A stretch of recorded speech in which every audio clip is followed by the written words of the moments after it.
Welcome back to Misunderstood. I'm your host, Rachel Yucatel. So as you guys know by now, I'm fascinated by true crime stories. I really become obsessed. It's all I want to talk about. I have a million questions and I always think I can solve it. Do you guys ever feel like that?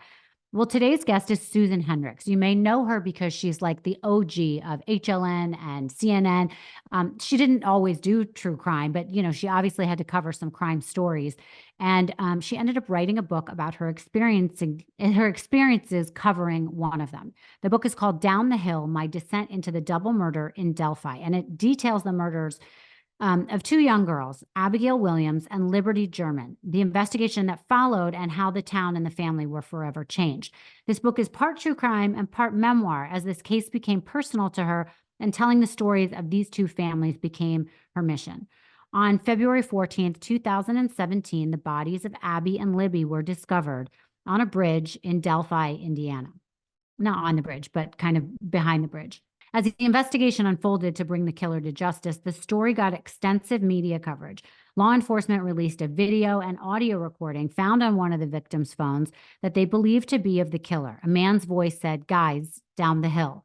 And a grainy photograph of a man with his head down was circulated. Later, they ended up putting out a more extensive video of him walking across this bridge.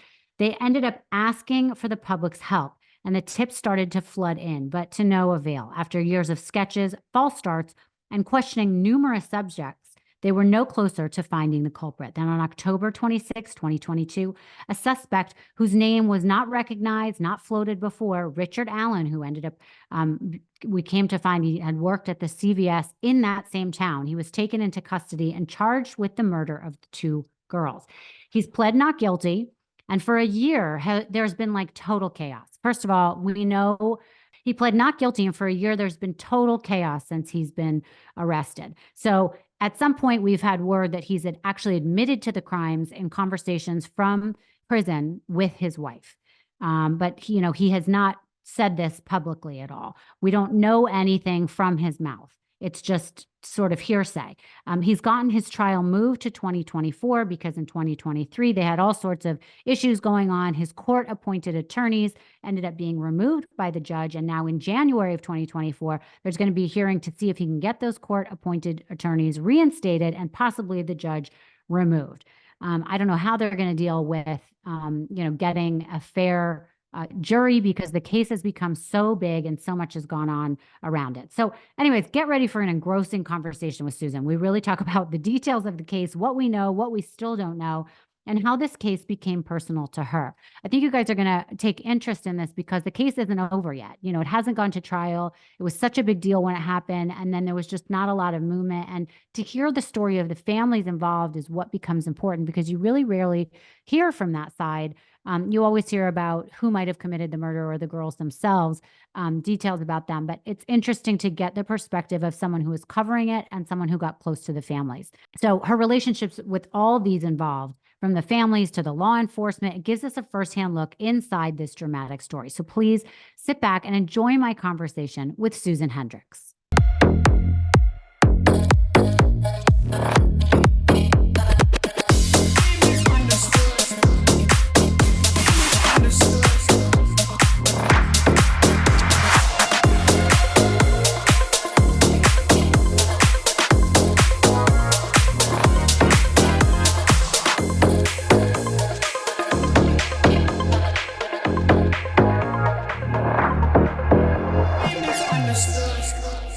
Susan, thank you so much for joining me on Misunderstood in Boca. Thank you for flying in. I so appreciate it. It's so good to be here. I feel like I haven't seen you in a long time, and I know that you follow true crime, obviously, and I follow your show, so it's an honor to be here. Oh, thank you. Well, it's funny because the last time I saw you, and the only time I really met you, was at your wedding. At my wedding. Which is so random. And I was invited by someone I had known from Vegas, and it's actually embarrassing. I can't even remember the poor guy's name. Doug. That's right. Hi, Doug. But he was so kind, and I had known him in Vegas very, like, peripherally, like, not at all. And somehow I got invited to your wedding. It was such a fun event, but it was like this very weird, random invite because we really didn't know each other. I've gone to weddings like that before. Which were really fun. They're fun. But oddly enough, like, I had no connection with him really, so that was what was uncomfortable. I feel like I connected more with you and your husband or the people at the wedding, and he was like face down drunk by the end of it. So that's all I remember. Sorry, Doug. And I don't think I ever spoke to him again, but I really like him. I think he's a great guy. But I'm so glad that you went because I was able to meet you. Yes, it was great. Okay, so I want to get into this book that is out that you've written. But before we get into that, I really want to know, people when they look at you, recognize your face and recognize your voice and feel so comfortable with you because you've been doing this for so long. But rarely do we know the person behind who we're always looking at and getting our news from and that we trust so much. So my first thing for you is I want to know how you got into this because I feel like people think they know you, but they don't. And that's a good question. I was in college, and I think maybe it's evolving and changing. I hope so, that you have to have it all figured out when you're that age, and I didn't. I was at Arizona State, and my roommate, though, was in the Walter Cronkite School of Journalism, and I was signing up for the next semester classes, and I ended up taking a communications course with her because she was in it. And the more courses I took, the more I started to think, I could do this. I want to do this. And Walter Cronkite, when I was in college, came to speak. And it was a packed room, of course. He didn't have to necessarily be in that class. But for me to hear him and for him to talk about being a part of history, and I know my grandmother, I mean, everyone. There were like 4 channels, and that's what you had to watch. And I remember witnessing when he announced that the president was dead. And that hooked me in terms of being a storyteller and being able to be a part of history. Right. But I read in your book that you were essentially really shy. Oh, extremely shy. Yeah. Right. So I'm giving you the college. Okay, so that's I knew what I wanted to do. Did I know that I could do it? No. And it was so strange because growing up in New Jersey with my parents and their friends and growing up with their kids, my mom's good friend's son said to me, I didn't know you were on CNN. I didn't even know you could talk until you were 10 because I hid behind my mom's leg, and my older sister is very outgoing, so I was able to kind of hide behind her. I was an introvert and shy and would open up once I really got to know people. And you think, well, then why would you go into that field? Well, I soon realized that it's very different than public speaking. Once you get used to doing it, initially, it's really just an innate object that you're talking to the camera and connecting. And by no means was I good out of the gate. I mean, my first job was at a cable station in California, and the first story was lawn bowling at a retirement center, and I thought I made it. I'm on TV, I made it. It's lawn bowling. And I still have those VCR tapes with my eyebrows and a suit. I was dressing the part. It was like 110 degrees, I remember, in Palm Springs, the KESQ affiliate, as a reporter. And I was out there ready to go, dressed for the part, but had a lot of learning to do. Right. And are those things in the field, was it mostly you had to ad lib? Were you writing your own stuff back then? Usually breaking news. So if there was a fire that broke out, they sent you and a photographer in the news van, and then you were on. And that's where I enjoyed that. It's the adrenaline of telling what's happening behind you and being able to interview people there on the spot. So a lot of breaking news. And then if it was a slow news day, where there were some, they'd send me to a council meeting, I remember. Go find a story to council meeting. And if you're not familiar with council meetings, they can argue about someone's fence and having it be an inch over them where it should be for hours. So it really is with limited resources, unless there were breaking news stories, the ability to tell a story. And I remember a colleague of mine as a reporter, he had been there a while, I was new and nervous. We went to a council meeting, and I said, well, no one's here. No one's here, let's go. And he said, well, isn't that the story? Don't always expect to go in and see the obvious story. What's the nuance here? What is the story? Why aren't people here? And so that taught me a lot to say, look at things differently when telling a story. Right. So how did you find yourself at HLN and CNN? I was in Palm Springs at the KESQ affiliate, and then I was a morning anchor at the NBC affiliate. And they asked me before I was hired, it was the competing station. And it kind of is like that movie Anchorman, where they want to pull you from the competing stations. have you anchored? I said, somewhat. And I was lucky that I was given that opportunity, but it was a morning show, 3 hours a day, every day. With the guy, Gino Lamont. He's still there. He's now at the CBS affiliate, and we still keep in touch. It's funny. And my first day putting on a mic, they said, mic check, Susan, and I'm yelling at the top of my lungs. He's like, shh. And I thought, oh my gosh, here goes learning. And I was brutal out of the gate. And then you just had to get comfortable in your surroundings. And it's also really hard to read a teleprompter. It is not for me now, but it is then. Right. Yeah, absolutely. Yeah. And everything made me nervous. I wasn't comfortable on the set in that area. I was more comfortable at that time in the field. So that was my kind of safe space to be away and doing breaking news. But then I got this opportunity and I thought, okay, this is where I could be more myself a bit, because I know that well-meaning news directors and people who are consultants would say, just talk to the camera like it's your mom. Well, what does that really mean? And it's funny, I've gotten to know Sanjay Gupta through the years, working with him for years, and we were talking in the makeup room of all places, and I told him that story, and he said, well, that's funny, Susan, because he literally is, as you know, a brain surgeon, just a genius. But he said, I didn't know what I was doing, and they told me to have more energy on the air. And so he just kept smiling and talking really loud. Right. And they're like, stop smiling in his ear. It's not funny. So you don't really know. It's really what they're saying is the advice is be comfortable in your own skin. Yeah. And that's all that takes is reps and time. I don't think you do it out of the gate. How can you? Right, exactly. Yeah. So how did you get into true crime and that being something that you started to cover more? Is that something you liked to cover, you found interesting? And as you know, a story is a story no matter who you have on your podcast. They all have something to say or something to tell, a story from experience. And HLN was going in that direction. Right. I started when it was headline news, and then I was on Anderson Cooper's show for years doing cut-ins. And as soon as the Casey Anthony case hit, that is when we did wall-to-wall coverage. Right. I mean, you were watching it. It was unfolding. We knew all the attorneys' names, of course, Jose Baez, the opening statements. To me, it appeared as though, and it was, and I think that started back with O.J. Simpson and that trial. Yeah. Meaning people were glued to see what would happen, to understand, to have an opinion. Did she do it? Did she kill her daughter? And the numbers kept coming in. People were watching, and Nancy Grace was at the network, and we practiced beforehand in terms of what we would do. We were on verdict watch when the verdict came down, and we knew to throw to Nancy Grace because she was there in the field. Right, and she was known for covering Top Mom. Yes, Top Mom at the top of her lungs. I watched every night. Yes, so did my mom, her friends. I mean, what do you think? And then her parents on the stand, and it just really unbelievable as it was unfolding. It turns out the verdict came in when I was on the air, and they said, go to Nancy, it's in. So I throw to Nancy Grace, and she says, we have a verdict, and we listened into the courtroom, not guilty. Financial anxiety, anyone? Worrying about it does not help. Earnin does. Earnin is an app that gives you access to your pay as you work, up to $100 per day or up to $750 per pay period.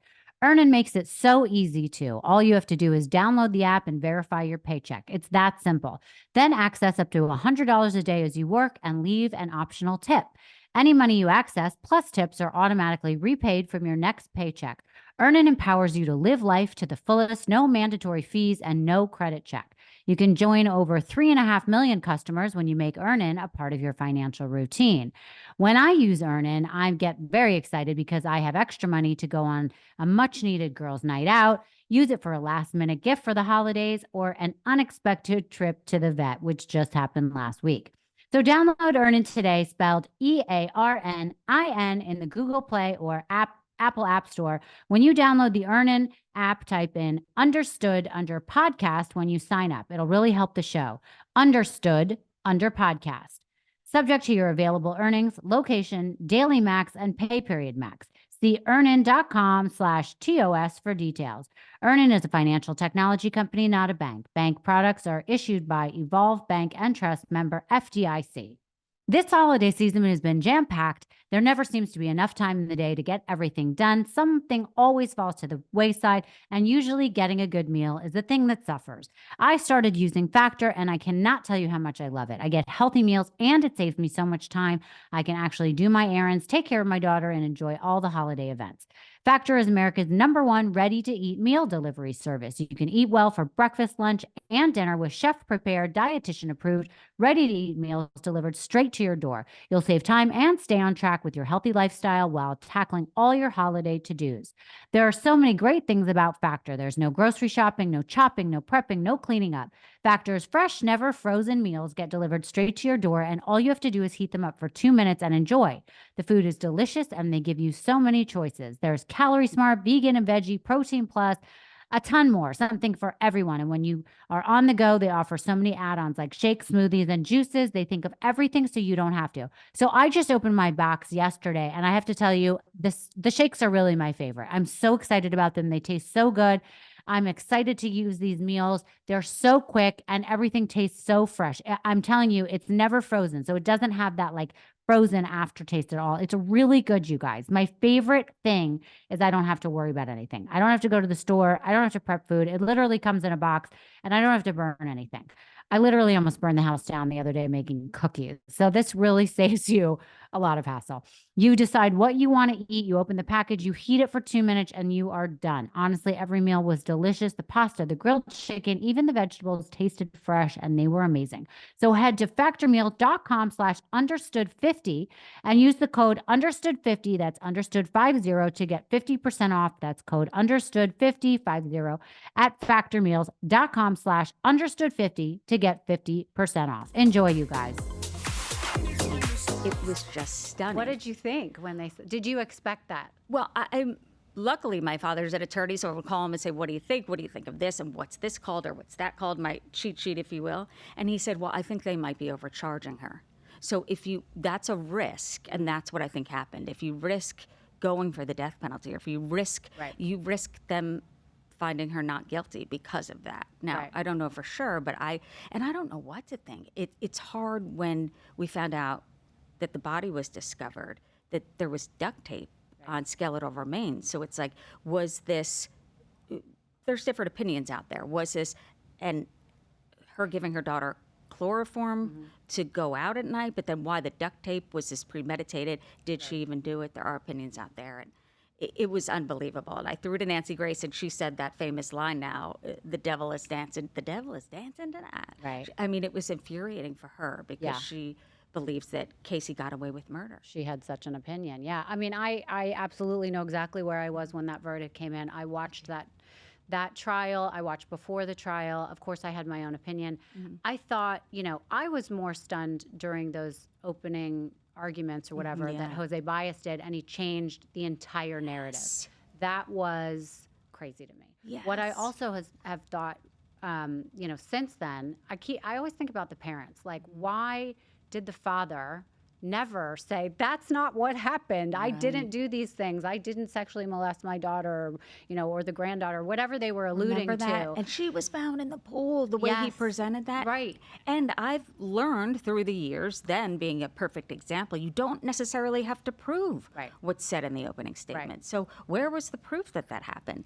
And also that case was such a testament to, you can be guilty, but there's a way that you have to prove, you have to prove the case. Yeah, beyond a reasonable doubt. Is the reasonable doubt. Yeah. And I think what really fascinated the viewer, and myself included, were the jailhouse calls to her parents. Yep. Just there was so much there. Yeah, and the behavior. The lies, the constant lies. Remember that police officer followed her to a fake job that she never had? Right. So what else is she lying about? And as a parent, not asking daily, where is my daughter? I need to find my daughter. She was more worried about everyone's perception of her, or, so the media definitely portrayed her in a certain way, but she did it on her own, in my opinion. I felt bad for her mother. Yeah. And because she's the one that called the authorities and said, my daughter's trunk, it smells like a dead body. Right. If that doesn't point to Casey, I don't know what does. Right. And but then she kind of seemed to do an about face, right? And then kind of didn't, stand up for the granddaughter. And said, I did the searches. Right. I think in a way protecting her daughter. Yeah, which we do see. But I really felt sorry for everyone involved here, of course. Her daughter being killed, but the father too. I think he fell into a depression after that. Of course, who wouldn't? Sure, yeah. With the lies, the blatant lies. I say lies because were they ever proven? Right. But I did think it was weird, as I said, that he's never come out and declared this was not true, and in a way that we all wanted him to, kind of, you know. Yes. So anyway, so obviously there are so many cases over the years that I'm sure struck a chord with you and you got involved in. How did this case that you wrote a book about, the Delphi murders, how did that come into your orbit at the beginning? And after Casey, as you know, we followed the Jody Arias trial. Of course, yeah. With Who Travis Alexander. And it did make me reflect now after writing the book, thinking back to Travis Alexander's sisters and the family. It's usually lost in the headline of Casey Anthony, of Jody Arias, of O.J. Simpson, found not guilty, but it's the names of the accused or the convicted, and rarely is it the family. So I was sent to Delphi. I remember covering it on the set and interviewing Ron Logan, the man who owned the property where the bodies were found. So I covered it there, and then they said, hey, we're sending you. This is about almost 2 years later. And I thought, oh, yeah, we cover so many cases that I thought, oh, that's the one with Libby who recorded the phone call. And early on, we called it Snapchat murder. So that's when everything changed for me, when they assigned me that story. Right. And so, but up until then, it wasn't something that was eating away at you. And I mean, it was like any other story where I know as a former journalist, you know, you get so many stories that come in, you really have to compartmentalize, and you kind of have to end it when you end it and move on to the next one. Not only to protect yourself from really getting invested, but because there's just so much of that coming in at you, and you kind of forget, by the end of the day, you've sort of forgotten what you've reported and on. the news cycle, as you know, it keeps churning and it keeps going. Yeah. And I had to say, oh, what story is Delphi? Oh, yes, with Libby and her family. And then I was reminded of the interview I did with Ron Logan, and going there with a producer and spending 2 days there and meeting Libby's mom, Libby's grandfather, Libby's grandmother. It really changed my perspective. Yeah. And I got close with them. It didn't happen immediately. I was doing the interviews, and then we went back, and then they asked me to speak with them on a panel, to host a panel for them. So slowly but surely, I got close to them in a way that I hadn't been able to get with other families, whether it be for time constraint, meaning the news keeps going, and I was never really there. I do a breaking story, and some people early on in my career would say, whatever happened to so-and-so? Well, rarely do we follow up on stories unless they get tons of attention. And that's the way the news cycle goes. And it's bothersome in a way because you don't really get to connect with the victims and the victims' families. And this was a time that I felt like I really did and had a story to tell from their perspective, not necessarily about, because we didn't know much throughout this crime. And for those listening and for those watching, it's a bizarre case in terms of how little information was let out. And I know that the authorities, they all had in mind the same goal of finding this guy on the bridge that Libby was able to record. But the secrecy or the lack there of information really alluded to a lot of speculation and even now conspiracy theories that keep going. Well, I think what was interesting about them that you allude to in the book a lot of is that the investigators there really wanted to just report on the facts, and they did not want to report on things until they knew it, and that created a lot of armchair investigators, a lot of people speculating exactly what you're saying. But for people listening, can we step back a minute and give the scene? Can you give the background of exactly what this case was? Absolutely. It was February 13th, 2017, and Abby and Libby, best friends, 13 and 14 years old, Libby 14, Abby 13, had the day off from school. It was a makeup snow day, and it was abnormally warm for Indiana. When I went there and I saw the bridge, it was about 9 degrees. This day was in the 40s, but maybe felt a little warmer, maybe the mid to lower 40s, depending on who you ask at the time of day. And they asked Kelsey, Libby's sister, can you drop us off at High Bridge, is what it was called. It was an abandoned railroad track that was 62 feet high. It's still there. I mean, when unsturdy looking, oh right? my gosh, it's terrifying. Yeah. It's terrifying. When you see the video of the guy on the bridge, it looks completely different, obviously, than it does in person. So she drops them off. She said to me, Susan, I had been saying no a lot to driving her sister places. And she thought, oh, I don't want to be the mean sister. Okay, all right, I'll drive you, but you have to get a ride home from Derek, their dad. And she said, okay. So they got ready that day. They had a sleepover. Abby was there. Mm. I think up most of the night giggling, as girls do that age, telling stories, spending time together.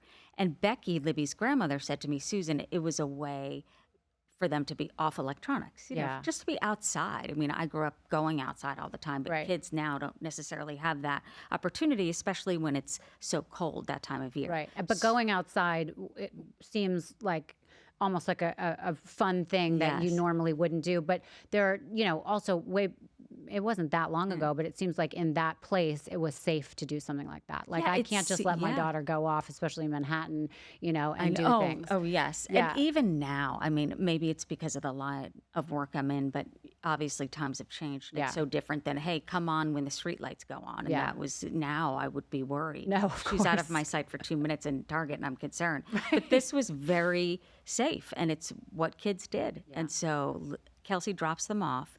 They wave goodbye. She says, I love you. Here, don't forget your jacket or your sweater. And that was the last time she ever saw them.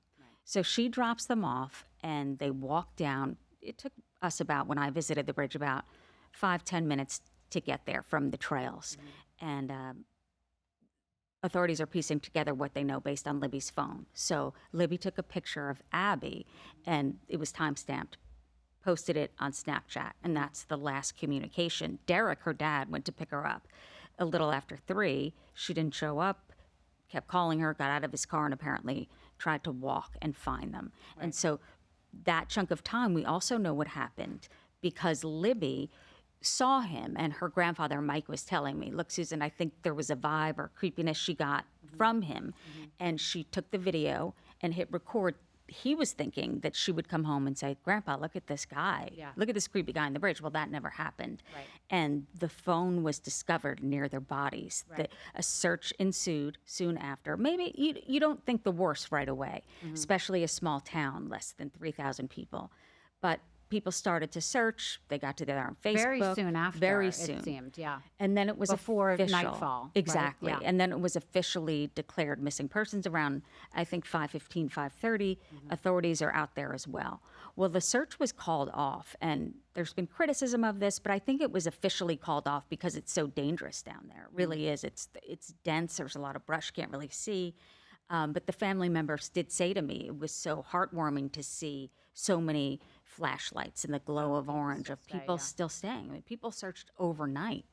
And How come they didn't send out dogs?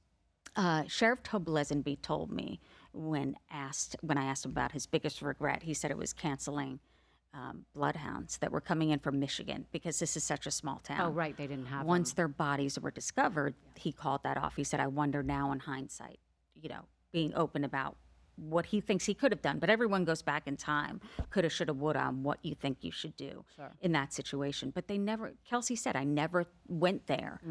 2 young girls in the middle of the day murdered. No one went there. Right. Because Until this the town next was day. not known for crime. No, not at all. this time, and, yeah. and when you're there, it almost feels like a Pleasantville type of place with small homes, and they're separated by farmland. But it's just a place that you feel good being there. There's a main street. It feels right out of a storybook. And so no one really went there until, of course, their bodies were discovered that next day at noon by a searcher. How did this hit mainstream media? Like, what made this case stand out? Was it because it was 2 young girls, do you think? I think so. And I think it was hearing this man's voice. Right. Where he said, down the hill. So how soon did they have this recording that they put out? They had it as soon as their bodies were discovered, but it wasn't put out. First, it was a still shot. Also, a sketch was released based on witnesses who were there and saw a person walk by.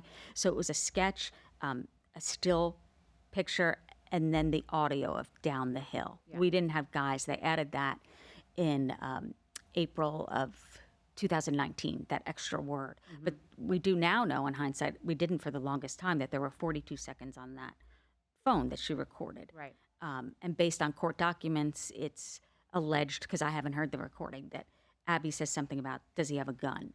So I think that's what drew all of the attention, were these 2 young girls putting yourself in their shoes or thinking it could be a daughter or someone you knew, to be recording and to hear this man's voice. And that's when authorities said, we do believe the man on the bridge is the killer. So then the audience or the general public, everyone, they were pleading for their help with the sketch with the man on the bridge. And you would think a small town, less than 3,000, cut that in half. Let's say it's 1,000 men. And even less, a lot less in that age range, although it was broad, the age range, the longer the investigation went on. Where is he? You see him on the bridge. You see what he's wearing. Yeah. But going there, I had a different opinion from being on the set. I thought, everybody here dresses like this. That's why. And the face is blurry. You can't see. Libby was far away. And then when she hit record, it was in her pocket. It was kind of muffled. But I think what they were hoping for and believing in, which who would blame them, the authorities, is someone knows this guy. Let's say it's your dad. Let's say it's your brother. Someone knows who that is and will call in. And that call never came. Never came. Well, and that, in my opinion, was such a good way to do it, but it's also such a local way, probably, to do it, right? Imploring for everyone's help. And that obviously backfired in some way because you got a lot of people, because now everyone's so into true crime, right? And they all think that they can come in and solve it with no credentials. And it started a lot of conspiracy theories. Do you think that hurt the investigation at any point or took away credibility? It's hard to say because there's still things we don't know in terms of what exactly led to his arrest. We have learned since, so it had been almost 6 years. And they had made some people that were the head of kind of who they were looking at, right? And they all, one by one, were never arrested. Talk about that a little bit. And background of that, here's an example. When I first went there, I think I interviewed Detective Jerry Holman first. In that office, there's a sign that says, "Be quiet, the media could be listening." I mean, they were not saying a word in terms of cause of death. Even the family members didn't know. Mike did because he identified Libby's body, but wasn't saying much. The cause of death, of course, as I mentioned. So really nothing was being said. And Jerry Holman did say, look, there's no such thing as a cold case. And he said, we're on this, because that had been 2 years. And then he mentioned that almost saying, Abby and Libby need you. If someone's capable of doing this, they could do it again. And pleading with the public. Now, I believe in hindsight, maybe they were just pleading to the person, a mom, a sister, someone, not necessarily everyone, the general public, because people started putting up side-by-side pictures of people that Kelsey went to school with, like, oh, look, it's him, it's the sketch. And some of the tips were bizarre in terms of no details, like, it's my cousin Steve, but he lives in Ohio, and that's it. Or I saw this guy in a Greyhound, he looks like the sketch. So it kept them busy because they really did go through every single sketch. And they kept saying, notice any differences after the murder. Has he gained weight? Has he started drinking or doing drugs? Something off that's not really what that person would do. If so, call in. And with that pleading came in just countless tips. Tens of thousands kept coming in of random tips. So I remember they came back out and said, what is a good tip? This is if you know where they live, why you think it's them, not just a gut feeling that you saw them on a Greyhound, because they really couldn't do much with But over the years, there were a couple people who were sort of lead suspects or whatever, who all seemed, if you looked at them individually, they could have been guilty. They all were very suspicious. And you could think, oh, well, he could be the guy on the bridge. I don't know. I mean, is it him? Why did they lie about the alibi? You know, there was all sorts of things, but it doesn't make them a murderer. Weird kind of coincidences. And this is what I stuck to. And I felt bad throughout for law enforcement. And the superintendent, Doug Carter, said, look, I know this is difficult and I can't say what I think happened. I have to say what I know. So it would come up. I remember I was in Florida and I got a call that said, Inside Edition wants to talk to you, because I had met them there. I'd been there several times at that point. I said, well, why? And I believe it was at Daybell at that time. So it would, no, I'm thinking of another case. So it was Chad, I believe, he was arrested because he was a 9-year-old was in the neighborhood and he assaulted her, kidnapped her, and put her in the basement. She was okay. Well, it looked like he had a tattoo on his arm that could resemble Libby. So I texted Sheriff Tobe Lesenby and said, are you looking into him? We look into, it's very scripted, because at this time, the media attention started to grow and grow, and he was getting an influx of calls. And he said, we're looking into them just like we'd look into anyone. So they would never call them an official suspect, but they would never say they weren't. So they didn't leave anyone out, but they also didn't include anyone, which was even more vague. And Mike said something to me because early on, Daniel Nations, that name came up. And he said, I got my hopes up and I was thinking this could be it. And it wasn't. And he said, I don't want to ride that roller coaster. So I'm going to wait till they call me and say, we got him, or someone's charged with that. So throughout, there was a lot of speculation. And even the some guy you names. spoke about earlier, Ron Logan, was that his name, who owned the property? They looked at him for quite a while as well, right? He seemed a little off. Yeah. And there were some leaked documents early on. Well, early on, the documents allowed for a search warrant on Ron Logan's property. That was soon after the murders, which you would assume that that's protocol because it was his property. Yeah. But the documents were leaked later on, and that's when we started covering all of that. And apparently he lied about his alibi that day, but he did have some prior run-ins with the law and was sentenced for driving on a suspended license. So almost, I wonder if he has since passed away, sadly, of COVID, but I wonder if the lies or the cover-ups were for something completely different, it appears, obviously. Right. It does appear. But that's why I was saying it doesn't make you a murderer, which you hear sort of used by defense a lot, that my client can be an asshole, that my client can be terrible, as a husband, but does not make them a murderer or whatever. Yeah. So that's very interesting. All right. So talk to me now about how we got to Richard Allen. You said that a lot of people, it's not really known how they actually came about him being the person that they arrested, or what do you know about that? Well, soon after, and this is frustrating for a lot of people, including myself, thinking, what? He was there the whole time. Soon after the murders, either that day or the next day, he made himself available. He came forward to an officer who took notes. It wasn't in a police station. I believe it was a parking lot of a grocery store, saying, I was there. I was on my phone looking at my stock ticker and looking at fish, which sounds bizarre, but put himself there between 1:30 and 3:30. That since has changed, that timeline. But he put himself there, and whoever took the notes or took his, I guess, tip, looked at him more like a witness. I'm speculating here. Because no one intentionally would not want to follow up on this. Right. And then that was put away. Well, where was it? Right. So we now have his name. And of course, it's not blaming one particular person, but something did happen. And Indiana State Police came out and said, look, it was a misfiling by the FBI. Well, then the FBI came out and said it wasn't our misfiling. So you could tell there was some, not as much cohesiveness as it appeared at first together in terms of their strategy.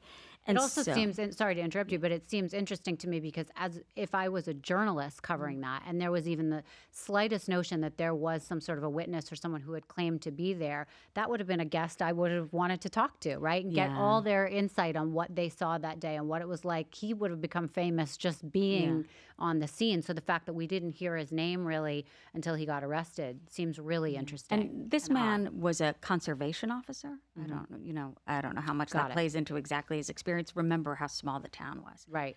And the Detective Holman, just a wonderful person and funny too. When I first arrived there, he said, I'm not going to talk to you. I don't feel like it. I said, okay. And he said, well, that was easy, and laughed. I mean, just really nice. There was a good vibe there in terms of law enforcement. And I really believe they truly, obviously wanted to catch the person that did this. But I think obviously they were in over their heads in terms of maybe there was too many tips. And what was the system? Literally a filing cabinet? Or was it just put in a database where it shouldn't have been? And the detectives did say to me in law enforcement, if nothing comes of this, we're starting over to the beginning. So I'm speculating here because we still don't know. Was it something they found later, or was it a tip from his wife? Married more than 20 years, daughter who was married, walked her down the aisle. Was it something that she called in? And innocent until proven guilty, there is a group out there who says wrong guy, wasn't him.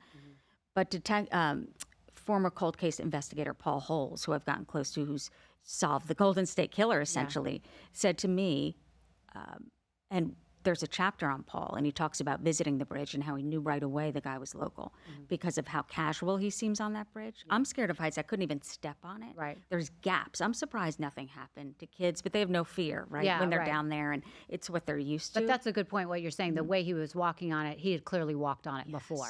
And it's tough to find. It took us 15 minutes, and the CNN photojournalists were like, we can't get arrested. It says private property. We'll meet you down there. And I was with Kelsey, and I walked alone ahead for a little bit, and it felt very dense. And I know because I knew what happened down there, but still it didn't feel like this open, airy trails that you may see in California. It was it was secluded. I could see how this would be, and that is what Paul speculated too, and based on his knowledge and going down there, that he believes that that was the weapon, was the bridge, meaning getting these girls to the other side where essentially they're trapped, telling them to go down the hill and on Ron Logan's property. Therefore, no one coming from that side would hear you or see you or hear you scream. And if he had a gun, which they say he did, they found an unspent bullet in between the bodies, of course they're going to be afraid. Because that was asked. How do you control 2 young girls? Easy, a gun. I mean, maybe I think I would listen to an adult with a gun and maybe not thinking the worst. Yeah. At this point, have they really confirmed their cause of death? I know we've seen that there's something with a sharp object, but have they said anything about sexual assault? I know one of the girls' underwear wasn't found.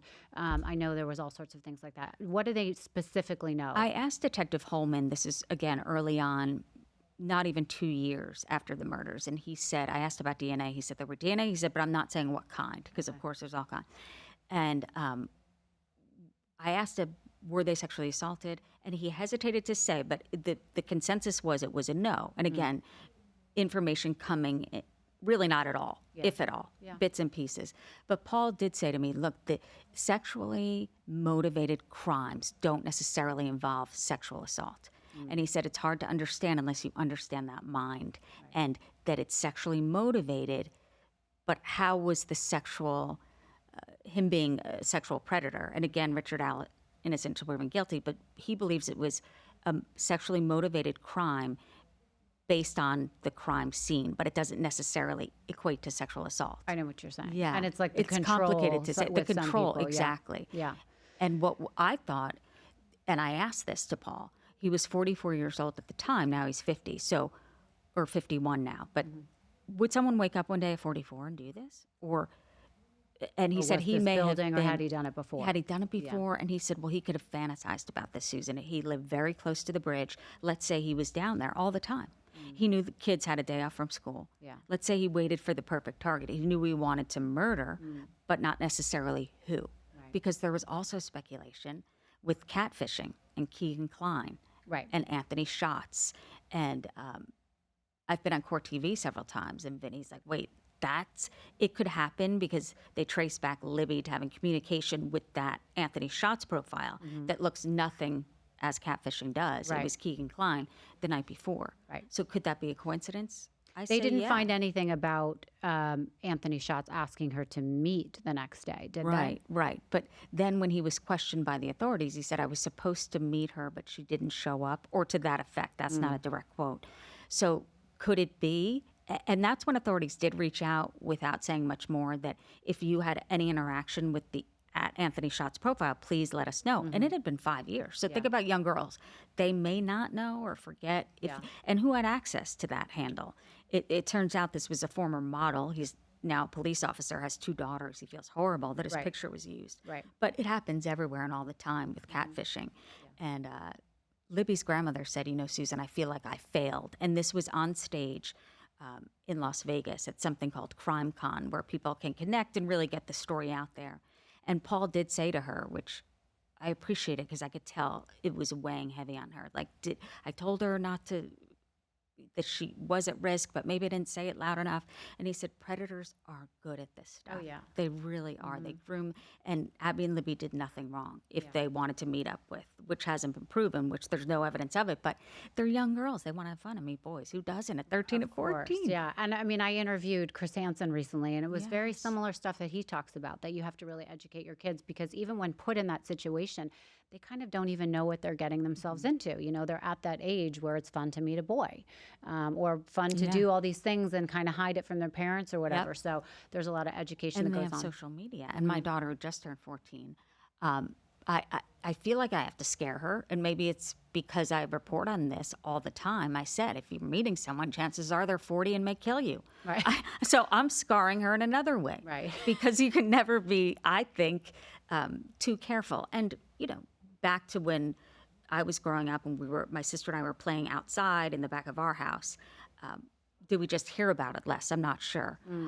But there was no indication that there would be a risk down there at the bridge. None. Right. It's very interesting because in the pictures you see, in the video you see, it's so you think of these girls as such heroes, that they had the wherewithal to say, this doesn't look right. Let me videotape this, whether or not they were thinking in case someone needs to see the evidence later. But, they knew that they felt it was important to get this kind of information and put it somewhere so they can, what you're saying, show their grandfather later or whatever. So let's talk about the case now, because it's gotten very chaotic. So it's been, about 6 years. They have arrested somebody. You do a great job in the book of really keeping this all tied up and having it really flow in a way that's understandable. But there have been, as you said, so many parts that people do not understand because the truth really isn't out and probably won't come out until trial. So this guy's been arrested, Richard Allen. Everyone's hopeful, thinking that it's great. And by the way, let's talk about that for a second, because I know that you've spoken a lot about the family and where they were when they found out, where you were when you found out. And you've mentioned that the family, it wasn't like, oh my God, hurrah, let's jump up. This is a great moment for us. Although great, there's a lot of, just silence at the same time. And, I understand that really well. I lost my fiance. And I remember when they said Osama bin Laden was killed, and they, a couple outlets wanted to interview me, thinking I would be, very Elated, excited. And, and I was like, time doesn't heal everything. It never will. And that's great, but it doesn't bring back the person. I just got the chills, and like you talk about, I didn't know my purpose. Like to this day, it's hard to figure out why things happen and what your purpose becomes after the fact. But I think that's really interesting what you talk about, because their purpose is so important, because there are so many stories that don't get reported. There are so many families that are falling by the wayside, because you hear about the victim, you hear about the killer or who they're looking for, but you don't hear about the families. And I think they have such a big purpose, even more so now, to educate other people about different crimes or missing kids, or and I just found it very interesting what you spoke about their reaction. You're right. There is this kind of obsession, if you will, with how many Ted Bundy specials have we seen, or the Night Stalker, or that seems to be. And I think people are curious to, are they born or raised killers? So that there's a fascination there. But right, some of the families get left behind in all of this. And I interviewed Becky several times. I became closest with her and Libby's sister, Kelsey. And Mike did bring that up early on. It was March. And he said, Abby's family isn't as outspoken. They want me to read a letter from them, just to say we respect their way of doing things. Everyone handles grief and tragedy differently. And he said, please respect that. But Becky said to me for several years, year after year, I'd have her on, she'd say, well, I'll tell you, I'm going to come to Atlanta and scream from the rooftops. And I believe that became her purpose. Every morning she'd post on Facebook, today is the day, knowing that one day it would be. And I called her when I heard someone was arrested, because no one had heard his name. No one was ever charged with the murders except Richard Allen. So this, it felt like, came out of nowhere, and it felt like they may have a lot, or they could have a lot on this guy, or they do, because he's arrested, and no one had been. And I could just, she was at her nephew's wedding, and she said, I'm walking out in the hall. It's what everyone's talking about. And she said, I could tell something was sucked out of her that day, especially the next day when she was able to process it. And we did a live show on Halloween 2002 to talk about it. She just seemed beaten down and a different type of sadness. And Paul brought this up, and in hindsight, looking back to that panel, he said, for law enforcement, he said, I've seen it personally. It's a whole different level here. And the justice system is not kind to victims or victims' families. And there's a lot of tactics, like we were talking about early on, about the opening statements. That's a tactic, and that's allowed, and you don't have to prove it. So there was a gag order in this case to prevent that, and that's a whole other topic on this. But Paul did say, you're going to need some help. You're going to need other family members maybe to lean on, people who understand exactly what you're going through. Because as you said, they're never coming back. No matter who's arrested or who's not, the girls aren't coming back ever. And for Anna's family, for Abby's family, she was her only child. No more waking up early for school, no more planning anything. I mean, just gutted. Delphi was gutted, and those two families were, of course, just what you're missing. And an arrest they felt better, of course, because their biggest fear was him doing this again.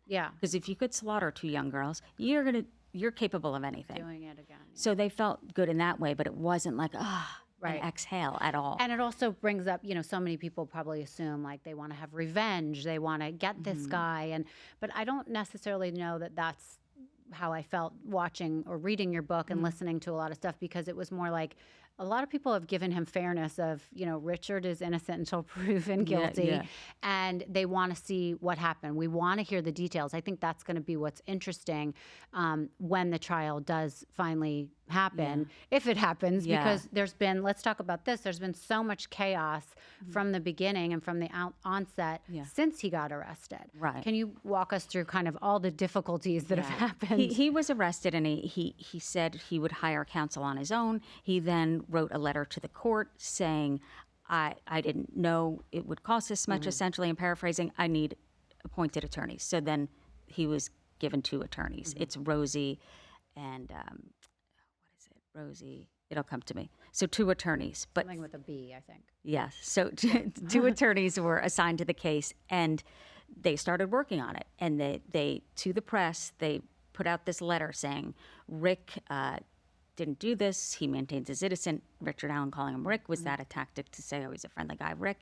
That's what people called him. Baldwin is what it is. And Rosie, it came to me.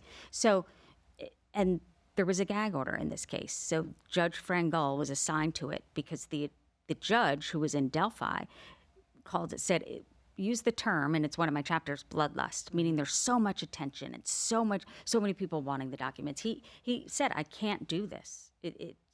People are putting up pictures of my wife. It was too much. Yeah. Frangul got the case. Now he's assigned attorneys. Well, you're allowed to file motions, of course, that you can do that even with a gag order. And the motion they did, they claimed it was in a Franks hearing that they said it was an unlawful search of his home because his home, Richard Allen's, was searched. And during that particular time in October before his arrest, he did say, yes, I did come out to the conservation officer. That was me. I did put myself there. So how did they get back to him, I'm wondering? Was it a tip from his wife or daughter? We don't know at this time. So they do a search of his home. Well, the 2 attorneys are doing what defense attorneys do. They're looking for either mistakes in the investigation, they're looking at the evidence that they have in discovery and saying, in a Franks hearing, this was obtained illegally. Well, the Franks hearing was 136 pages. I think it was just a memorandum disguised as a Franks hearing, really to just get around the gag order. And just the Odinist cult theories were in there. This is the most bizarre thing you will ever read. And I read through it all. And there's mistakes, and it seems like almost like chunks. And I will say a defense attorney on Court TV was saying to me, now it appears there might be people who believe he's innocent, and of course there are people who say, well, there's got to be more evidence. But in this memorandum, they name names, and you can do that legally. I mean, you can name names. And so it was leaked, the 136 pages. Right. And it worked, because prior to that, it worked so much, I even forgot to tell you this big part, that he was in prison, and there were the attorneys wanted him moved out of that prison because innocent until proven guilty, you're usually in a jail, not that type of prison. They're saying he's treated like a war criminal. He's not doing well. And he's lost a ton of weight. Yes. So they released a picture. But before that, and at a hearing, it was discussed in June that he had confessed several times to his wife and mother. And everyone knows that it's recorded. It says it. I believe it was on a phone call from jail. Yeah. And so it was... They stated that in court, both the prosecution and the defense attorneys, that he admitted to this. So you think, okay, is this case closed? Is there going to be a plea deal? Where are we going with this? And then all of a sudden, this memorandum is released, and everyone forgets about the confessions, and everyone is looking at him like, yes, maybe he should be moved. And back to the defense attorney. So everything was released that was released in that apparently had been looked into. The Odinist theory was looked into early. So everything apparently was looked into, but no one was arrested until Richard Allen. Well, this, I believe, was put there to create reasonable doubt, and I think it did. But do you think these guys, because they're court appointed, they've been accused of being, basically horrible at their jobs, complete amateurs, even it seems like by the judge who ended up removing them. So what do you think about that? Do you think that they were doing their job and a good job to try and get this out there, see what sticks, and it backfired? Like, what do you think happened there? I think so. And then apparently someone in Baldwin's office leaked crime scene Right, photos. And which that became a huge problem. Yes, that might have been the final straw for the judge. But there were cameras in the courtroom that day. It was supposed to be a hearing on the Franks motion, and the attorneys went back in chambers, and now that transcript has since been released. But depending on who you talk to, because he did say, okay, I want these attorneys, and the attorney said, we'll do it for free, pro bono. Right. Well, the judge said, no, I can't have you on this case. Now, is that But why? up to her? Exactly. Right. Like, is it up to her? And so that's But it the seems argument. like she said that because she thought that they were negligent, correct? Is that where, Yeah. where you got And that? they're fighting back. 2 other attorneys were since appointed. Yeah. But Rosie, and Baldwin still want to be on the case. So a hearing was set. It will take place in January. To see if, and they even want the judge off the case. They said, we Yeah. want her off the case. Do you think they're negligent? Like, what do you think of these attorneys, the original attorneys? I think that they should have saved the reasonable doubt that they were creating in that document for the opening statements. I think that where they can do that, you could try it in court, as you will. And that Johnny Cochran did so masterfully. Right. In openings in the courtroom. Yeah, they not didn't save much for outside. mystery. Right. And jury selection hasn't even happened yet. So Right. it's was it negligent? I don't know. We'll see. Should it have been on record outside in the courtroom during that hearing? They said they didn't want to be embarrassed because there were, in so many words, cameras in that courtroom. It'll be interesting what the Indiana Supreme Court decides in January. I want what's ever best for Abby and Libby's families, and that may be starting with a new judge and new attorneys. Yeah. Has so much gone on. I agree. That if they keep Judge Gold and they get rid of the attorneys, it's could this be brought up on appeal? I don't know. But it's certainly, everything Paul had said is really happening in a way that I didn't even imagine could happen. Right. So, and it's so interesting because Baldwin, one of the attorneys, as you mentioned, somebody, a former colleague or friend came into his office, took pictures, gave those to other people who then distributed online, and then someone ended up killing themselves over it when they were Right. questioned. And the whole thing has just got totally gotten out of hand. I even got so an it's- email to say, "Do you want to see them?" I said, "No, I don't want to see them."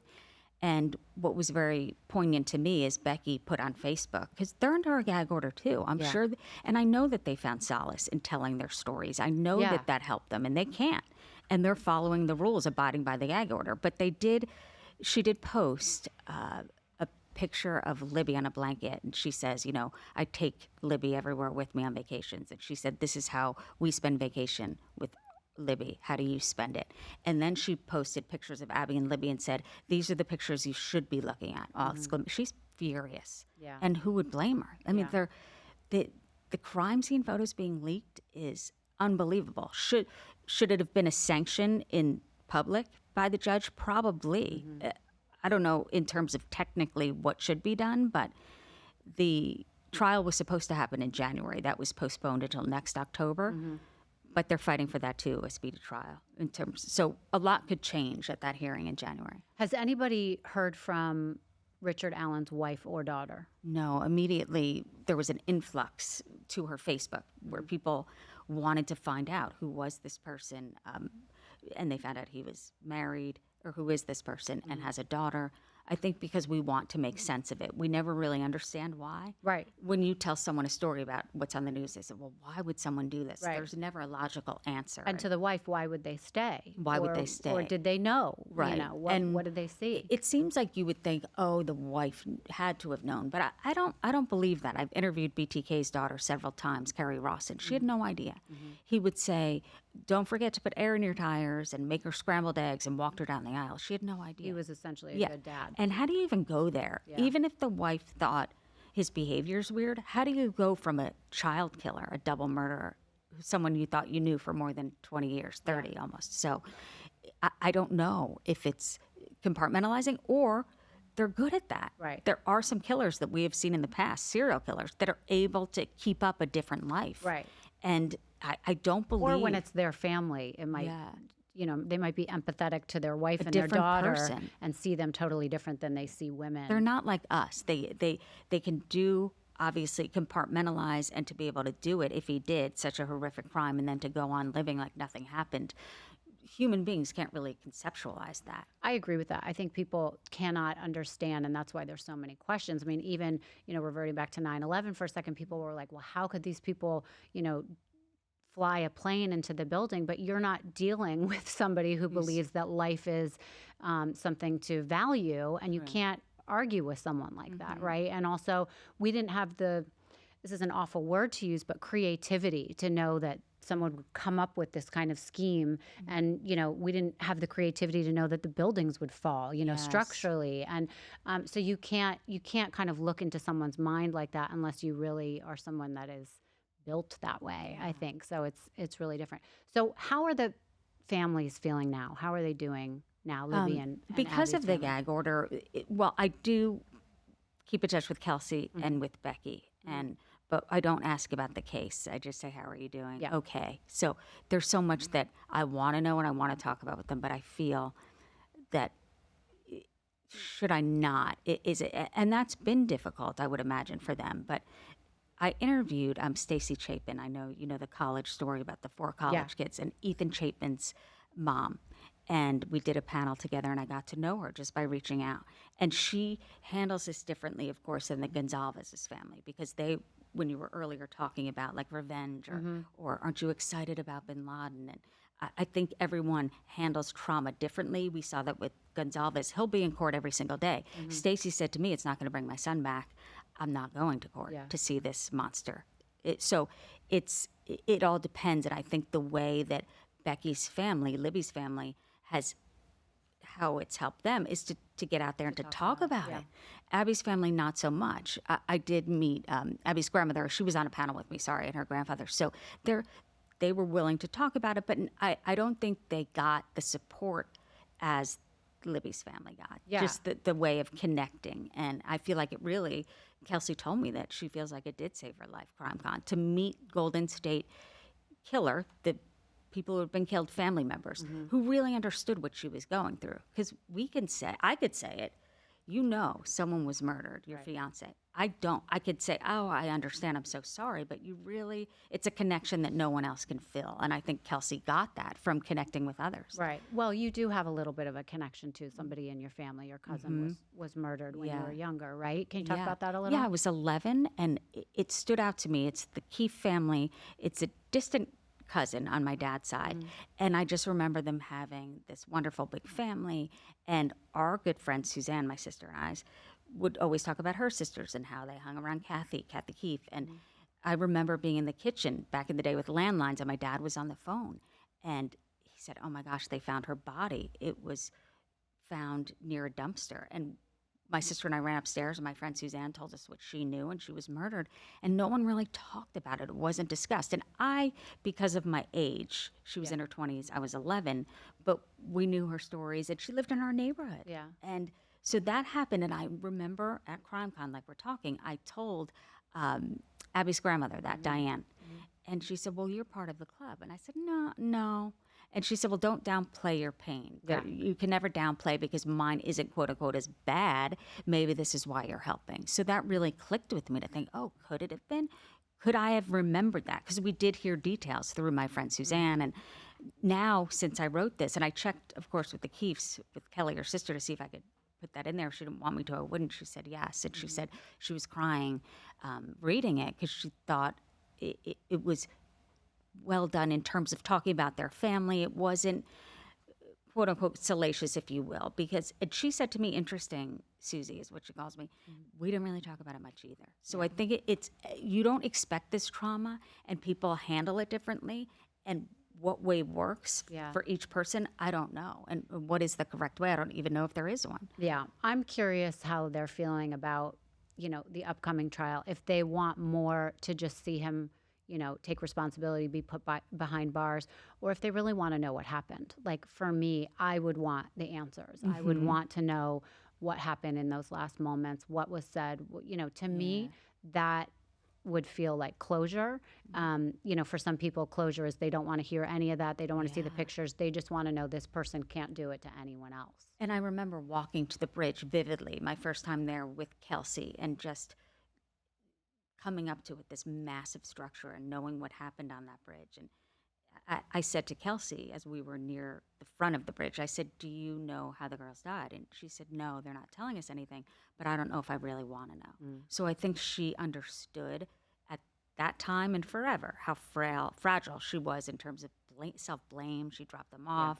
I wish I was meaner that day, or I wish that it wasn't as warm out. You go through this. Like, could I have changed anything that day? Right. And they can't. And that's a never-ending self-torture, I believe. Yeah, and there's two ways to look at it. You know, some people just want to have that memory of the person looking the way they remember. Once you've seen pictures like that, you can't unsee them, you know? So you want to remember your loved one in a way that you remember them. You don't want to hear the bad things. And then there's people that need to know every detail. Like for me, I've always grappled with the fact that I don't know what happened in those last few minutes and that last hour, you know, with Andy. And that's always kind of haunted me, only for the fact that I really wanted him to know that I found it, like he wasn't alone, you know? And so when they did eventually find his body about 6 months later, the first thing I said, you have to tell me the cause of death. Like I needed to put together, was he burned? Was he hit in the head? Was he aware when the building fell? You know, so for me, that was super important. But for, you know, his family, they did not want to hear the details at all. Was he on the floor with the financial group where the plane?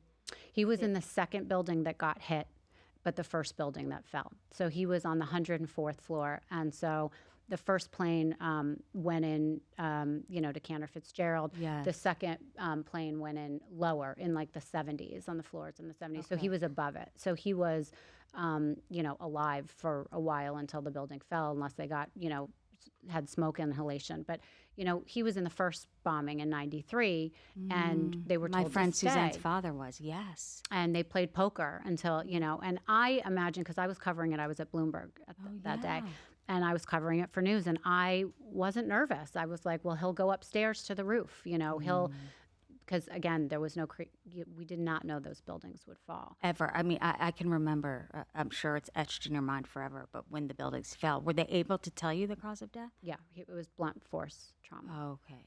I'm surprised. That's a good thing for you to know, I think. Yeah. Yeah. It helped me. And that's what I'm saying. For me, it's helpful to hear the details. And sometimes when I watch these murder trials or these criminals, I want to, you know, I'm hoping for the sake of the family that they at least, you know, get the details they want if they want it, because to me that seems really important. And I said to Mike, who happened to, it came that he was kind of the speaker of both families, almost put in that position. And I said to him, and he's the one that found the bodies, on stage, right? No, it was a volunteer firefighter. Oh, okay. Yeah, they wouldn't even let Kelsey near them once they knew they found the bodies. And I said to him, what keeps you going? And he said, the last 15 minutes of their lives. Yeah. And I could tell he was almost thinking about it, because he did see Libby's body. And now that we know, right, sharp object, they believe a knife. And and touching on that, only speculation, and based on Paul's experience, it's rare that it's a double murder with a gun, but I believe that was the scare tactic to get them down, and maybe pulling it back, and there's the unspent bullet. I had to kind of dig into that a little bit in terms of ballistics, and how will that play out in court? Of course, you know, covering these trials it's usually a battle of the experts. Someone's going to say it's junk science, someone else is going to say no, this is absolutely his gun, and there is speculation that there's more that they found at that house, and maybe there is more. Maybe that's why they felt they had to write 136 pages to get everything in that search warrant out and not brought into court. Right. Okay, so this book was amazing. I read it in a matter of 24 hours, basically. I loved it. But what was your takeaway writing something like this? For me, reading it, it was interesting because I wanted to know about the case, but it was also interesting seeing a news reporter's, almost like your memoir of going through it and taking, a story that much further, getting to know the people behind it, getting to be involved. And even though you weren't personally involved in the case, you really were. You were invested in the case, and I thought that really came through in the book itself. It was a fantastic book. Thank you. And Becky said that to me, that it was different than she read it, and Kelsey wrote the foreword, and she just said it was well done because it's from their perspective, from going inside of their lives and seeing everything in the highs and lows and kind of what they went through. What was important to me was describing or telling the reader more about Abby and Libby. And I did that I sat in my room for countless hours kind of feeling like Tom Hanks on that beach talking to a volleyball. I was in there losing my mind, but I wanted to make sure that I had the essence of Abby and Libby. And I found that through various stories, of course, and video that I had seen through the years. But on Facebook, I found it really apparent with Libby. And just, I went through all of her posts with her Aunt Tara. And she'd get into Tara's Facebook and say, Libby's my favorite out of everyone. So they had this kind of relationship, and she was funny. And she lived with her grandparents, but very close with her mom. And she'd say, write her little notes or text messages. And she was funny and the kind one and silly, because what we do see, we saw it with Scott Peterson, with Lacey. There's that one still shot. And I know times have changed in terms of social media, but we only see the wanted posters, what you see Abby and Libby. Abby has a hat on, a straw hat. Yeah. And it turns out she made that with her mom, and she had just gone to, or about to go to, a wedding. And that's where she wore the hat. So it's more than just that still picture of, these are the victims. It was more of the senselessness of it all. Of course, any murder is, but the girls' lives that they stole. And several family members, Mike included, said that who knows, they had so much more to give, and they were looking forward to their future. And he was teaching Libby how to drive up and down the driveway.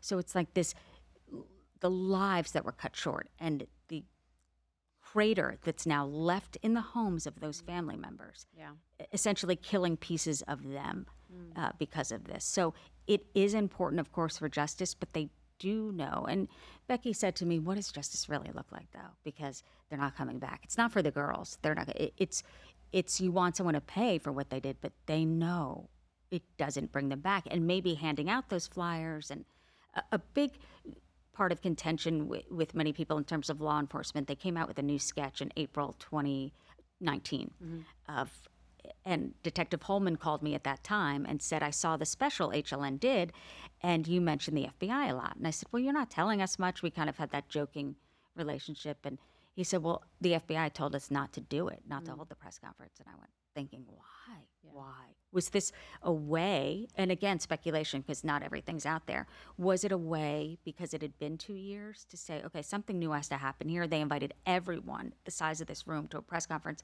a little bigger. And it's not always open to the public. Yeah. But they made you sign in. And this really nice volunteer lady kept saying, did you sign in? Did you sign in? In hindsight, I think they thought he was going to show up. You know how people insert themselves. Yeah. Because the superintendent, Doug Carter, I was sitting, I mean, there were photojournalists behind me. You could hear the clicking of the cameras as well. And he said, we've changed direction. We believe you're from Delphi. We believe you live here, once lived here, and we also believe you could be in this room. Yeah. And it was like, I mean, if you saw it at home, you'd think, or in a movie, you'd think this would never happen. Yeah. What is this? It happened. Right. And I did a live show from that room for 2 hours, and everyone kind of disappeared. And again, speculating, were they looking at certain houses, or what were they looking for, I wonder. But the superintendent did say to me later, he did think that he was absolutely watching her in the room. And I was a little afraid after, because everyone had cleared out. And I said that to a photojournalist. I'm kind of afraid. He's like, look, I've been around members of ISIS. You're fine. And they're hilarious. And they've seen everything. Sure. CNN. I mean, they're the best of the best, telling stories behind a lens. Yeah. So I felt, okay, he's right. He'll protect me. But it was an odd feeling, because, again, the town is so small, and you wondered, they're still out there. Who is this, and where is he hiding? Right. And if it turns out to be Richard Allen, not far, about a mile away. At CVS. Yeah, at CVS. Filling everybody's prescriptions. And for those listening, this is and I remember Becky telling me this once Richard Allen was arrested. And she had walked out in the hall from her nephew's wedding and said, oh my gosh, Tara remembers him. And you know how if you go to UPS or FedEx or CVS or what have you, you recognize maybe faces, and especially that size. I live in Atlanta, I'm a bit very different, but she went in there the day of the funeral to pick up pictures of Libby, because to be a certain size, and she was crying, and he said, oh, the pictures are on me. Wow. And, you know, she remembers that. Well, 2024, I think, will be a huge year for getting some understanding for this family and for the people that have been invested in listening to this. So in January, we have a hearing coming up to find out if the lawyers will be put back on, if possibly the judge will be removed, and it'll all start over. And then towards the end of the year, hopefully a real trial will happen. But it'll be very interesting to see what comes out from it. And I want to know if he's been watching the whole time, what he's done, because he's been hiding in plain sight. It'll be interesting to finally get that sort of intel on what he's been doing the last couple of years and how much his direct family knew or felt. Yeah, the family did say to me, look, Susan, we want the right person, of course. So if this is the wrong guy, then they want that proven too. Right. But why close to 6 years when there were so many names, as you spoke about, that were brought up?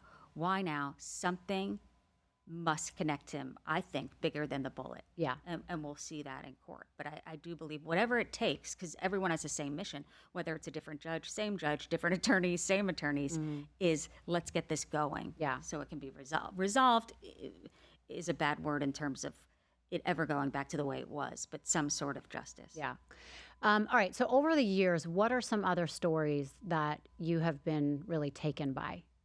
I remember this is way back, and when I spoke about my first job as a reporter, besides the lawn bowling, the Samantha Runyon was taken and murdered, and I remember speaking to her mom, and of course Polly Klaas. I don't know if you've interviewed her father, becoming an advocate, and just to talk about purpose. That's what he turned that into. Exactly. Yeah. So you really see, like, this is that one act and this horrific, a murder and him losing his daughter. It's almost as though that gives them strength, I have found, through connecting. And that's why Abby's family, I believe, said to me, Diane said, don't dismiss your pain or lessen your pain, because there is, the common ground is something's happened to everyone, maybe not to this degree. It's happened to you. You've been able to connect with so many people. So it's a way of understanding what someone's been through, and you can only get that if you've been through it. Right. So I think the stories that stood out to me were the ones that we see with Polly Klaas and, of course, Gabby Petito's family I've gotten close to, Joe Petito. And he knows. He said this to me because you mentioned it. There's some cases that don't even get talked about for some reason. So why? And I was asked that question. I did a panel with him and his family. And they said, I don't know why. We do understand that Gabby touched the world, and that, I don't know if it's because of her social media or I believe it was the body cam footage. And once someone said, because I saw it differently, I was in the newsroom, then a colleague and friend of mine, Sammy, about young 30s guy, and he saw it very differently than me. I thought it was clear as day that she was being abused and calling out for help. He didn't see it. So it's how you saw that. And so I think that really played a role. But since then, the Petitos have been working to get the not-so-known cases or reported on cases known. And he said, that's my purpose. Right. And he said, I can't watch that body footage, the body cam. He's watched pieces of it, and he says, I will if I have to. But this was a couple of years back. He said, that's not the Gabby I knew, and she hid stuff from us, of course, as girls do, as domestic violence victims, who it was assessed from that body cam footage that she had been going through this, that he said I would fall into a deep depression if I thought, what could I have done differently? Sure, of course. So I think the stories like that, where it's people that you get to meet, sadly, through the most horrific circumstances that have happened to them, but to see the strength that they have to have, and that plays out differently, and no one's strong every day, no one. Yeah. And he said, my darkest hours are ugly. So it's how you can get up and keep going, and that's where I found my connection. And looking up to Abby and Libby's families, like, if they can still be standing, you can get through anything. Is there one case that's haunted you that you kind of want to follow up with and see where it's going, or a case that you're following right now that you're really, waiting to see what happened, or you're just so obsessed with it? Like for me, that Lori Vallow case was, I could not get enough of that. I think I mentioned Vallow Yeah, accidentally when I was talking Chad. about the attorneys, the Dave Veller. Yeah, oh my gosh, the twists and turns there. Yeah. I mean, that story. And I couldn't believe that people weren't connecting the dots. First when her ex-husband died, then the brother died, then the wife died, then, all these things are happening. And I'm like, why is no one talking about this in the same breath? And why is no one getting her? Right. I was just, it was so infuriating. Mike Alano's a former colleague of mine laid it out perfectly. It was so confusing. And I had interviewed JJ's grandparents. That was horrific to see what they were going through. Oh, yeah, and that I'm little sure. boy and what happened to him. And what stuck with me in the most devastating, gutting way was Chris Watts, when we heard exactly how he told it. I mean, what do you believe? Yeah. Really. but that he tried to kill his 2 little girls once and they got up and then he killed them again, or there's speculation were they dead prior.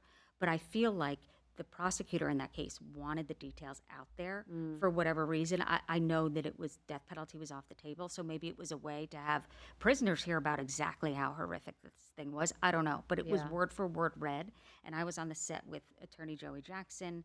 Who else was with me? Former law enforcement, and it really got to me, and it was covered by video, of course, and I had to point to Joey to talk about this. And of course, Sandy Hook. I think anytime young kids are involved, it's jarring. It's but right, the Lori Vallow. When you're talking about Chris Watts, that's an example. He was married to Shanann, who he killed because he was having an affair, essentially, and then put his 2 daughters in an oil rig.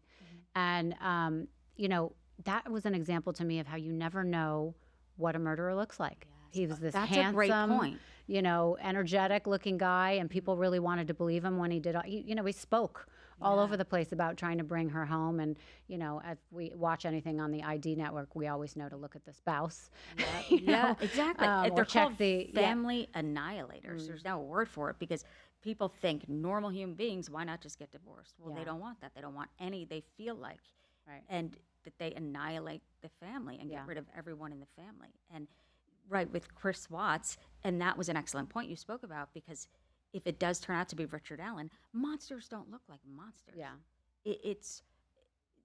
They don't look like Charles Manson, who I believe looks like they don't. They could be the guy who's living next door. Yes. The hot guy that you're hoping will swipe on you on Bumble. And one that and one that you get in his car on campus. He pretended to have a broken arm. Right. You believe I would him. have gotten in his car. Right. It's like, wait a minute. And you're studying law and you seem charismatic. Right. He was great in court. Yes. It does make you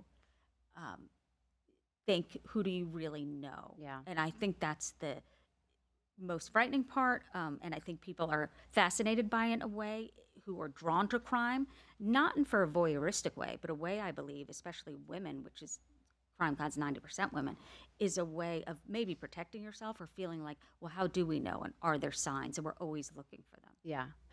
One quick question, because I know Mark Garagos is trying to get a new trial for the Menendez brothers. What do you think of that? Oh, my gosh. So, quick backstory. Grew up in New Jersey, and my sister and I played tennis with this tennis pro, Merrick. And he was friends with the Menendez brothers because, the Princeton connection. And Merrick, and it was Lyle, the older one. Not Lyle. Not Eric. Stopped by my house, came inside. This was weeks before the murder. My dad met him. We weren't home, my sister and I. So that was always in my head when I'd follow this. But I think differently now than I did back then. I remember the People magazine cover. And I went to high school in Princeton, and there was a Chuck's. That's what they bought, the wing place, Chuck's, and they bought a. But it never made sense to me, and I was too young to really think thoroughly through this. And of course, gunning down your parents, they admitted to it. Yeah. But if they already had the wealth, why would they wouldn't murder their parents? What I believe now for money, they lived in that wealth. So why? It's not the Rolex or the wings that they got. Now I do believe that. Jose was sexually assaulting his kids, and Eric time and time again. And I think when he was going to UCLA, and they said he said you have to live here. I believe that he was a predator. Do I think it's okay to kill your parents? Absolutely not. They've been in prison more than 33 years. I think it's time that they get let out. That's my opinion on it, and I do believe. As a society, we're more willing to see this abuse or understand it.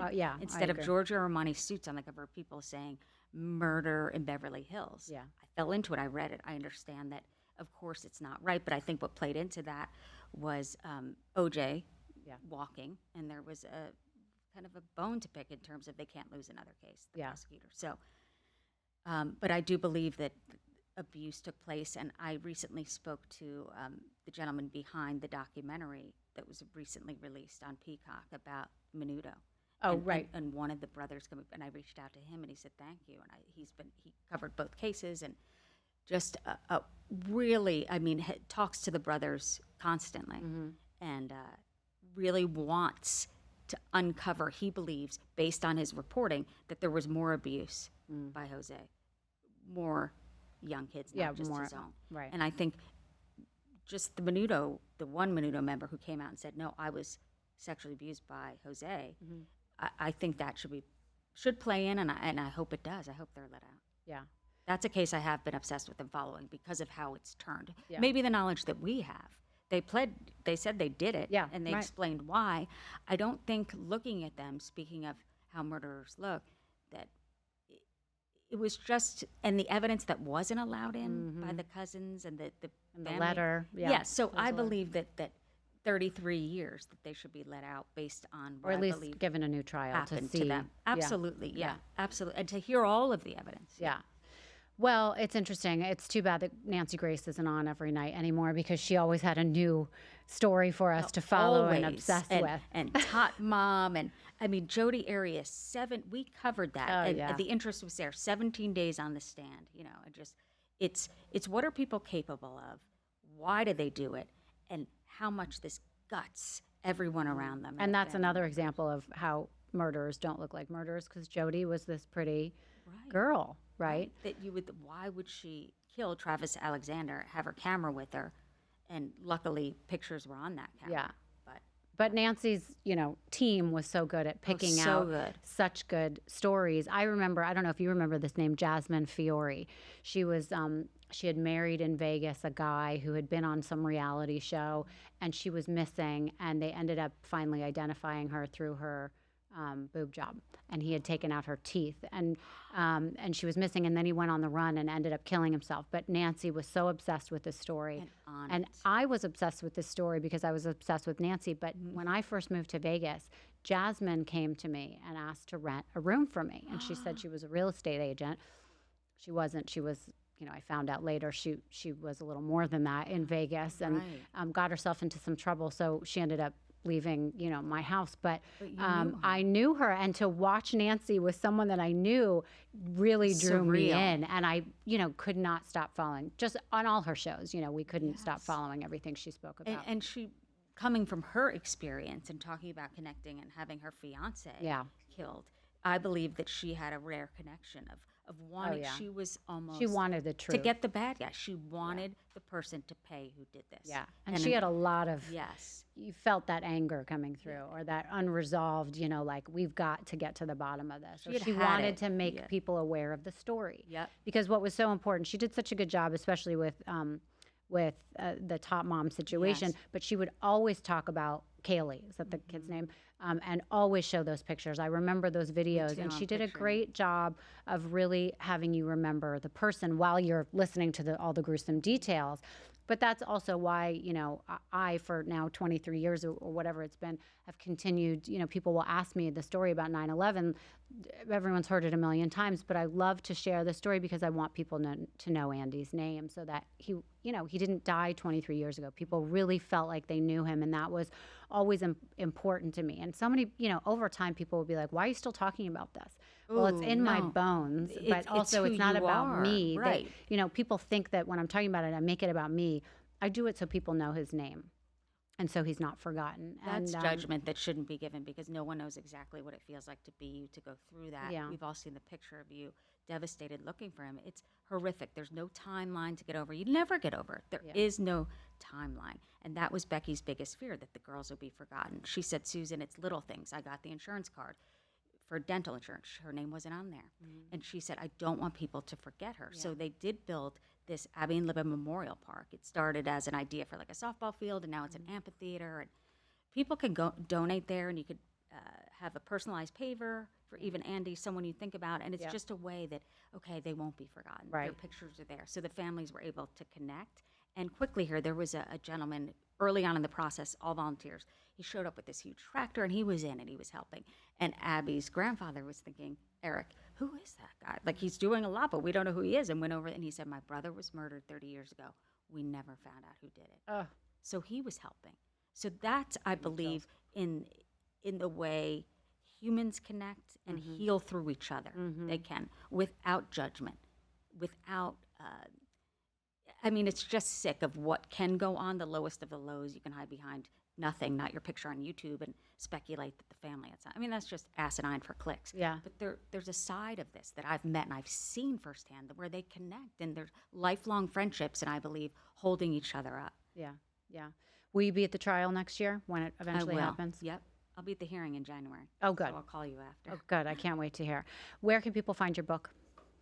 Ooh, Amazon. I've got Barnes and Noble and stores near you. But the easiest way is Bezos, where I get everything these days, don't we all? This is the book, you guys, Down the Hill. You should absolutely try it, read it. You will go through it in very quickly. It was phenomenal. It was so great seeing you. Thank you so much for being Rachel. here. So And hopefully I'll have you on soon, because I would love to have your take on different trials that come up too, because it's so fun to get your thoughts on it. And so many times I think people have a hard time with news these days because there's not enough information, and you turn on all the stations and they're regurgitating the same information over and over and over. Even in the Gilgo Beach stuff, people were just making up stuff and just repeating it. Yeah. And it'll be nice to sort of push that forward, especially into 2024, and hear some of the details that have happened. I'd love to hear the details on what happened, on this later on with you and some of the other trials that might be coming up. I'm thinking of Stacy Chapin, of course, but Koberger, and so there are trials that it will be interesting to see. And speaking of that, just really quickly, I had Mark Garagos on, and I asked him about Brian Koberger, is that how you say his name? And he thinks from a criminal defense perspective, he has a good case. So it'll be interesting to see what they, what defense they give him. Right. And but the Mark, part of that Mark knife, I thought, wonder. and Mark thought, there's a way out for him. So it'll be interesting. I know, if anyone knows, it's Mark, we'll see. And that, of course, can happen during the trial, but where I believe the mistakes were made with Richard Allen's former attorneys, where it's being played out to the public, and picking the jurors is going to be tough. It gets more difficult as we have more technology. We're on our phones. We see everything. So I just want it to be a fair trial. Yeah, I'm always hoping I'll be picked for a trial like that. But of course, I'm the last person they'd pick because Right. I read too much about it. And now that but- you said it, you're not going to be Yeah. picked. Oh, Right. damn. But you could be fair no matter what, I believe it. Yeah, I would try to be. All right, well, thank you so much. Again, everybody get her book, Down the Hill, and we will have you on again soon. Thanks, Rachel.